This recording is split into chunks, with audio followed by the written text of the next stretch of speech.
at least one of them. Hi, morning. If you don't know me, my name is Anya. I'm a member here. It's nice to see you. I do public speaking for my job, and yet this is absolutely terrifying. Anyway, so we're going to continue on in our series in the parables, and I'm going to talk on the Great Feast, and I'm just going to start by reading it, because that's always a good place to start. So if you wanted to follow along with me, it's in Luke 14, starting at verse 16, or I'll try and remember to click through as we go as well. Which I should do now, shouldn't I? That would be a good start. Okay. And he said to him, "A man once gave a great banquet and invited many. And at the time of the banquet, he sent his servant to say to those who had been invited, 'Come, everything is now ready.' And they all alike began to make excuses. The first said to him, 'I have bought a field, and I must go out and see it. Please excuse me.' And another said, 'I have bought 5 yoke of oxen, and I am going to examine them. Please excuse me.' And another said, 'I have married a wife, and therefore I cannot come.' So the servant came and reported these things to his master. Then the master of the house became angry and said to his servant, 'Go out quickly to the streets and lanes of the city and bring in the poor and crippled and blind and lame.' And the servant said, 'Sir, what you have commanded has been done, and there is still room.' And the master said to the servant, 'Go out to the highways and hedges and compel people to come in, that my house may be filled. For I tell you, none of those men who were invited shall taste my banquet.'" So as we know about parables, they're kind of stories to help us understand something about what Jesus was trying to say, to understand something that we maybe don't really understand in a kind of more kind of human way. And this passage is generally about heaven. You kind of think of it as a great party. Jesus is meaning he's talking about heaven. And Jesus is telling us that we are invited to this feast, which is heaven. And there is a much more complex explanation about this, that if I had, an hour, I could talk about it all, but I'm not going to, because we don't. But how the Jewish people that we were learning about in Ezra and Nehemiah are kind of that first chosen people of Jesus, of God. They're kind of the first invitees. They didn't respond. And so God kind of throws open his gates of redemption to the Gentiles. And that's, generally speaking, us. And we're able to then access heaven through Jesus and through that change in the plan of redemption. There are plenty of places where you can find out more about this.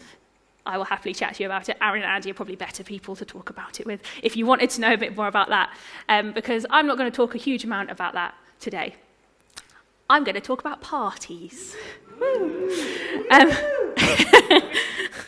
mean, we're going to have a party later. We've got church lunch going on, so, I don't know, has anyone ever been to the Queen's Garden party? No.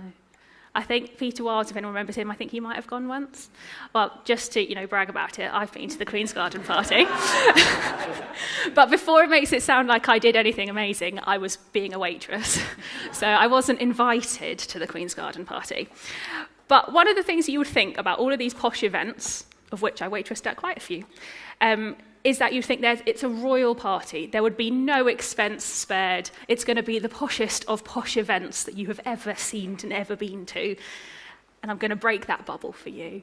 There is still a budget. Any posh event that you go to, there is still a budget. And caterers, waitresses included, are very snazzy at being able to kind of keep everything, everyone feel like it's the best party in the world, but still keep to a budget. My favourite trick I ever came across was this one, which was at the Queen's Garden party. Now, everyone has to queue up to get their afternoon tea at the Queen's Garden party, and you get one plate, and your plate is this big. Half of it is taken up with being a saucer for your cup of tea. So you don't have very much space to fit on very much food. The food is also tiny, cutesy bite-sized, because it's an afternoon tea. And even if you're clever, like the person at the bottom, and you layer the food, you still don't actually get that much, unless you want to spend the entire garden party queuing for food a couple of times, which, let's face it, you're at the Queen's Garden party. You don't really want to do that. So although that is generally the best party that we can ever think of, there are still things that they do to try and make sure that it's, under control. And the other thing about the Queen's garden party is that the Queen is not actually accessible. She is in a tent, a little marquee, in the middle of the garden with one of those velvet ropes around her. I mean, not just her with a rope, but the tent has a rope around it. So you can't get too close to the Queen, but you can stare at her across the watching her eat her afternoon tea. But you can't actually speak to her unless she decides to come out and stand at a safe terrorist distance from you and wave at you gently.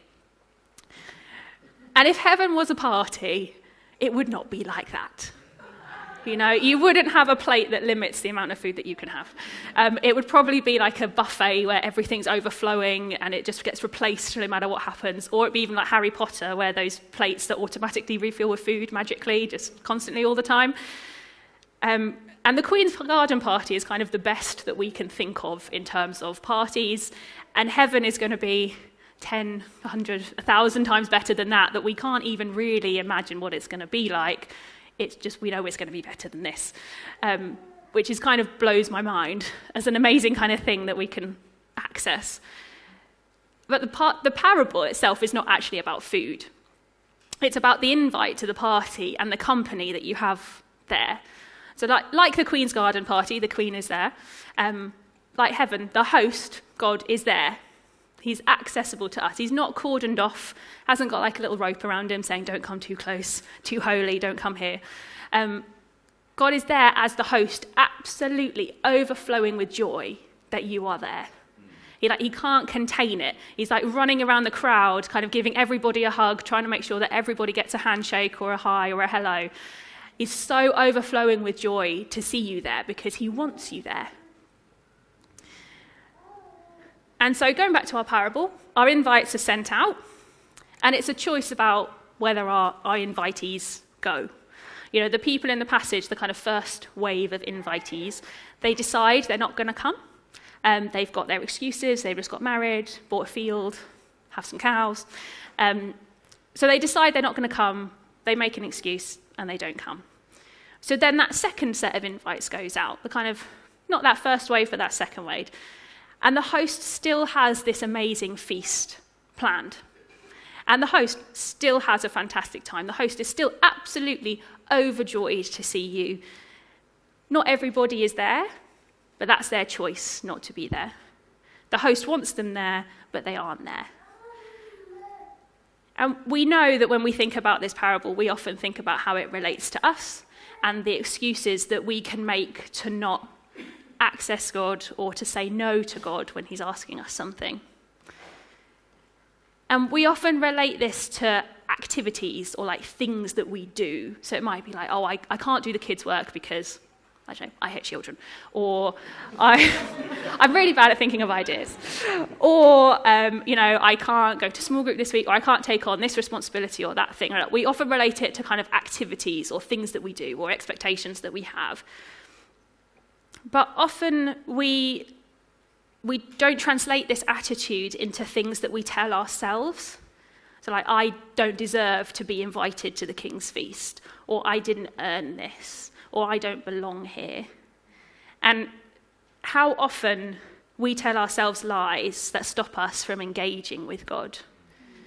And I know that I do this absolutely all the time. So it might just be a preach for me, and that's fine. If you ever see me cry in church, which I do quite a lot, is that it's probably because I feel like I don't belong here. That is the lie that I have, that I say all the time. And there are other things that we probably tell each other. Everyone has probably got something that they tell themselves about something that they're struggling with. So it might be that I don't feel like I've earned this. I don't have the right to be here. God's made a mistake. I'm not good enough. And we completely ignore the fact that God has already invited us and that we've decided on his behalf that it must be a mistake. And that just sounds stupid when you put it like that, doesn't it? To go, the God of the universe has invited me to his feast, but I think I know better, and I'm going to say he's made a mistake, and I'm not going to go. Or to say to God, I get what you're asking me to do, but actually I'm good. I don't need to go to heaven. I'm going to stay right here. I'm having a good enough time here. And the thing is that actually if we're Christian, we've already accepted the invite because we've already agreed that Jesus is our Saviour, that we already accepted that invite to be at God's party, to be in heaven with him. So we are already with God. We're not necessarily in heaven right now, but we have a connection with God, and we are able to celebrate him. We're able to enjoy him. And so if I tell myself I don't belong there, what I'm actually doing is being in the party, in the corner, maybe having a strop like a toddler that's kind of overtired and doesn't know what's good for them. Like, I'm already there, but I'm just not accessing that party. And God is there hosting the party, overjoyed that we are all there, trying to get us to join in, being like, come and engage, come and, I don't know, play party games or whatever it is that we do in heaven, I don't know. But he's wanting us to embrace the invitation and realize the joy that we can access, the joy that he is experiencing with us being there, and the kind of honor that it is to be there. And it's not to say that we have to feel happy all of the time because we know that we're in heaven, because that's kind of impossible. We're humans with emotions. We don't feel perfect all the time. We don't feel happy all of the time, and that's okay. But sometimes we forget that we've been given good things while also battling the hard things. That actually we're holding on to two things at once, where we can still look towards good things and experience the joy that comes from God to us when we're also experiencing hardship or sadness or difficult times. Because you're supposed to be in God's family. You're supposed to have been invited. You have been intentionally invited. You have been chosen to be invited. And hopefully you've accepted the invite. You're connected to God now. You are with God, and he is absolutely overjoyed to see you. So much so that I didn't have words for it. I'm just why I could keep saying the word joy all the time, because I couldn't have any other word to express this kind of abundance that God has with us.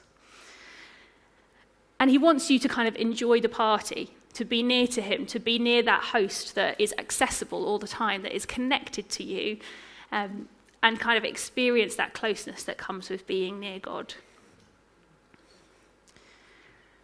And so what we're going to do is we're going to sing. So while everything's all getting set up and moved around and everything, is maybe just have a kind of moment of quiet where we think about the things that maybe we tell ourselves, like the lie that we tell ourselves about why we can't access God, or why we're not allowed at the party, or why we can't be there.